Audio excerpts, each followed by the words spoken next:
నెల్లూరు జిల్లా సైదాపురం మండలంలోని పాలూరు గ్రామంలో దళితులు లీజు సాగుదారుడు మధ్య జామాయిల్ పంట కోత వివాదంలో అమ్మినేని సుబ్రహ్మణ్యం నాయుడుపై వార్తా ప్రచారాలలో అనేక విమర్శలు కొంతమంది వ్యక్తులు చేయడంపై అదే గ్రామానికి చెందిన దళితులు కొంతమంది వ్యక్తులు మీడియాతో మాట్లాడుతూ పాలూరు గ్రామంలో దళితుల లీజు సాగు జామాయిల్ పంట కోతల వివాదంలో అమ్మినేని సుబ్రహ్మణ్యం నాయుడికి ఎటువంటి సంబంధం లేదు. రాజకీయ పరంగా అతని ఎదుగుదలను చూసి ఓర్చుకోలేక కొంతమంది వ్యక్తులు సుబ్రహ్మణ్యం నాయుడిపై బురద చల్లి ఇబ్బందులకు గురి చేస్తున్నారని, ఇటువంటి అబద్ధపు దుష్ప్రచారాలను నమ్మొద్దని పాలూరు గ్రామానికి చెందిన దళితులు లీజు సాగు జామాయిల్ పంట కోత వివాదంలో సుబ్రహ్మణ్యం నాయుడికి ఎటువంటి సంబంధం లేదు అని తెలిపారు. పాలూరు గ్రామం సుబ్రహ్మణ్యుడు నేను 13లో వాళ్ళది లీజుకు తీసుకున్నా. 10 ఏళ్ళ నుంచి తీసుకొని 8,500 ఇచ్చిన. అందులో 500 నాకు పట్టాలు చేయించమని ఇచ్చినారు. 8,000 వాళ్ళకి ఇచ్చింది. 2 దఫాలు కొట్టుకున్నాడు. 5 ఏళ్ళకి ఒకసారి 5 ఏళ్ళకి ఒకసారి. తొలిసూరి 5 ఏళ్ళకి కొట్టుకుపోయేటప్పటికి పట్టాలు వచ్చి కూడా మళ్ళీ ఆన్లైన్లో లేకుండా పోయినాయి. 19కి వాళ్ళు కొట్టనిలా. 2 ఏళ్ళు గడిచినాక అప్పుడు కొట్టనిచ్చాడు. సర్పంచ్ గెలిచినాక కొట్టనిచ్చినాడు. కొట్టనిచ్చినాక మళ్ళీ 5 ఏళ్ళ లోపల నేను తెచ్చి లేకపోతే మీరు కొట్టుకోమని చెప్పినా. నేను తెచ్చిస్తానని సంవత్సరం నుంచి చెప్తుంటే మాకు వద్దు, మేము సేల్స్ పెట్టుకున్నాము, దీన్ని అమ్మేసుకుంటాము, కొనేవాళ్ళు ఉన్నారు, మీరు తెచ్చి పెడతారు. సరే అటైతే సరిసగం కొట్టుకుంటామని చెప్పినా. అరే నేను వేసి ఉండలేదా, డబ్బులు ఇచ్చి ఉండలేదంటే నీ డబ్బులు ఇచ్చా నీ 10 ఏళ్ళు అయిపోయింది, మేము కొట్టనేమని పెండింగ్ పెడితే అప్పుడు వాళ్ళే అమ్మినారు 90 ఏళ్ళకి. నేను ఇదేంద్రా నేనని చెప్పి మళ్ళీ వాళ్ళోళ్ళే కొంతమంది కింద మీద పడి 20,000 రూపాయలు నాకు ఇచ్చినారు. ఒక్కో భాగానికి 8,20,000 ఇచ్చినారు. వాళ్ళు 70,000 తీసుకున్నారు, కొట్టేశారు. ఈ సుబ్రహ్మణ్యం నాయుడిని దీంట్లో తీసుకొచ్చి ఆయన ఏదో తీసుకున్నాడని వాళ్ళు పెద్దగా చెప్పుకోవడం చేయడం జరిగింది నిన్న కూడా. కానీ ఆయనకి దీనికి ఏ సంబంధం లేదు. గ్రామంలో జరిగిన జామాయిల్ గొడవల గురించి సైదాపురం మండలం అమ్మినేని సుబ్రహ్మణ్యం నాయుడికి ఎటువంటి సంబంధం లేదు.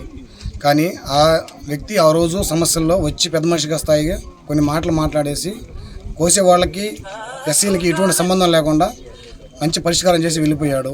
కానీ అవాస్తవం ఏంటంటే ఆయన డబ్బులు ఇచ్చారు, అది చేశారు, ఇది చేశారని చెప్పేసి బురద జల్లే ప్రయత్నం చేస్తున్నారు. అమ్మినేని సుబ్రహ్మణ్యం నాయుడికి దీనికి ఎటువంటి సంబంధం లేదు. నమస్తే, నా పేరు మస్తాన్, మాది నెల్లూరు డిస్ట్రిక్ట్ సైదాపురం మండలం పాలూరు విలేజ్. ఇది ఈరోజు ఏంటంటే పేపర్లో పాలూరు అరుంధతి వాళ్ళు ఏదో పొలం గొడవలు బాగా వైరల్ అవుతున్నాయని చెప్పేసి న్యూస్లో రావడం జరిగింది. ఇక్కడ అనుకున్నంత స్థాయిలో గ్రామ స్థాయిలో అయితే ఏం లేదు. నేను కూడా దాంట్లో భాగస్తున్నే. ఇక్కడ ఏంటంటే ఎప్పుడు 1973లో ఇప్పుడు మా తాతల కాలంలో CGF ల్యాండ్ 47 ఎకరాలు మొత్తానికి ఇవ్వడం జరిగింది. దాంట్లో 40 మంది, మేము 41 మంది భాగాలు ఉన్నాము. ఈ 41 మంది కలిసి ఏంటంటే పాలూరు విలేజ్లో సుబ్రహ్మణ్యం నాయుడు అనే ఆయనకి జామాయిలు వేసుకోవడానికి సాగు అని మేము ఇచ్చాము. 2 కటింగులు అంటే 5 సంవత్సరాలకు ఒక కటింగ్, 5 సంవత్సరాలకు ఒక కటింగ్, 2 కటింగులు కానీ ఇచ్చాము. 5 సంవత్సరాలకు ఒక కటింగు కొట్టుకొని ఇవ్వాల మా వాళ్ళే. ఎందుకంటే మధ్యలో పంచాయతీ ఎలక్షన్ ఒకటి వస్తుంది, ఎలక్షన్ అయిపోయిన తర్వాత కొట్టుకుంది అన్నారు. అందుకని చెప్పేసి ఆపేసి పంచాయతీ ఎలక్షన్ అయిపోయిన తర్వాత ఒక కటింగ్ కొట్టుకున్నారు. 2వ కటింగ్ వచ్చేలోపు అంతా పెండింగ్ పెట్టేశారు. ఏంటంటే మీకు ఇచ్చిన 10 సంవత్సరాల టైం అయిపోయింది, ఇంకా మేము కొట్టేము అది ఇది అని అన్నారు. తర్వాత మాలోనే కొంతమంది మేము మాట్లాడుకొని సరే వాళ్ళు వేసుకున్నారు కదా, ఇంకొక 2 సంవత్సరాలు ఎక్సెస్ అయింది, దానికి కూడా ఏంటంటే ఇంకొక కొద్దిగా అమౌంట్ కట్టిస్తానంటున్నారు కదా, ఏదో సర్దుకొని పోయి వాళ్ళకి ఇచ్చేస్తే పోద్దని చెప్పేసి 90,000కి మేము జామాయిలు అమ్ముకుంటే 70,000 మేము తీసుకున్నాము, 20,000 సుబ్రహ్మణ్యం నాయుడు వాళ్ళకి ఇచ్చాము. అంతేగాని మేము ఆయనకు 3 లక్షలు లేదు, ఏమి లేదు. తర్వాత ఇంకొకటి ఏంటంటే దీంట్లో తూర్పు అయినా అమ్మినేని సుబ్రహ్మణ్యం నాయుడు ఆయనకి మేము 5 లక్షలు ఇచ్చాము అది ఇది అని అన్నారు. మా సైడ్ నుంచి అయితే మేమైతే ఆయనకు 1 రూపాయి కూడా మేము ఇవ్వాల. ఈ మా ఊరు జామాయిల్కి సంబంధించి సుబ్రహ్మణ్యం నాయుడికి దీనికి ఎటువంటి సంబంధం లేదు. ఈ రాజకీయ పరంగా ఆయన మీద ఏదో బురద జల్లాలని రకరకాల వ్యక్తులు ఆయన మీద కక్ష కట్టి ఏదో చేస్తున్నారు. కానీ ఈ మా ఊరి విషయంలో ఆయనకి ఎటువంటి సంబంధం లేదు. నిన్న పాలూరు గ్రామంలో జరిగినటువంటి తలమాన మస్తాన్ అనే వ్యక్తి ప్రెస్ మీట్ పెట్టారు.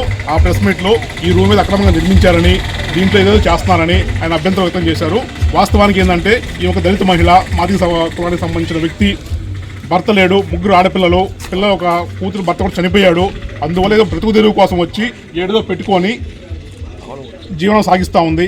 దీన్ని కూడా తీసేయాలా, నువ్వు నాకు ఓటేయలేదు, నువ్వు తెలుగుదేశం అని పదే మాట్లాడుతూ నువ్వు ఎట్ట పెడతావు, నాకు చెప్పకుండా నా పర్మిషన్ నాకు ఎట్ట కడతావు అని బెదిరించి భయపెట్టడం జరిగింది. దీనికి అతనికి ఎలాంటి సంబంధం, అమ్మినేని సుబ్రహ్మణ్యానికి ఎలాంటి సంబంధం లేదు.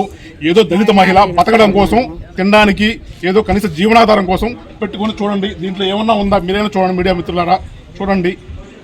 ఎంత దారుణం అంటే రాజకీయంగా అమ్మినేని సుబ్రహ్మణ్యుడు ఎదుగుతున్నాడు రోజు రోజుకి. అతని మీద ఏదో ఒక విధంగా దళితుల పేరు చెప్పి బురద జల్లాలు ప్రయత్నిస్తూ ఉన్నారు. ఇది పూర్తిగా అవాస్తవం. మేము ఏ చిన్న పని కోసం పోవాలన్నా సరే బ్రహ్మాండంగా మేము అడగక ముందు ఏ పని చేపిస్తాడు. ఏమ్మా డబ్బులు ఏమైనా ఇచ్చావు నువ్వు? లేదు నాయన మా కాడ